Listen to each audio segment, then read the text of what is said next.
தோல்வி பயத்தில் புரளிகளை கிளப்பி வரும் பிரதமர் மோடி குழப்பத்தில் இருக்கிறார் என்றும் மோடியின் குழப்பம் ஜூன் மாதத்தில் தீர்ந்துவிடும் எனவும் முதலமைச்சர் மு.க.ஸ்டாலின் தெரிவித்துள்ளார். திருவண்ணாமலை ஆரணி தொகுதி திமுக வேட்பாளர்களை ஆதரித்து தேர்தல் பொதுக்கூட்டத்தில் முதலமைச்சர் மு.க.ஸ்டாலின் உரையாற்றினார்.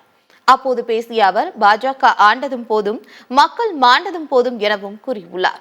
சமீபத்தில் பேட்டி ஒன்றில் அமலாக்கத்துறை கைதுக்கும் தனக்கும் எந்த தொடர்பும் இல்லை, பிரதமர் மோடி ஒரு உருட்டி இருக்கிறார் என்று கூறிய ஸ்டாலின், அந்த உருட்டில் பேட்டி எடுத்தவர்களே ஆடிப்போய் உள்ளனர் என்றும் அந்த பேட்டியை பார்த்தவர்கள் இது நியூஸ் டைமா அல்லது காமெடி டைமா என்று குழம்பிவிட்டதாக தெரிவித்துள்ளார்.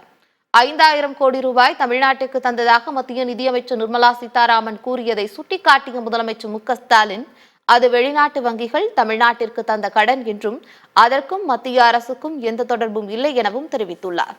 பிரதமர் மோடியை போன்று நிர்மலா சீதாராமனும் வாயால் வடை சுடுகிறார் என்று அவர் விமர்சித்துள்ளார்.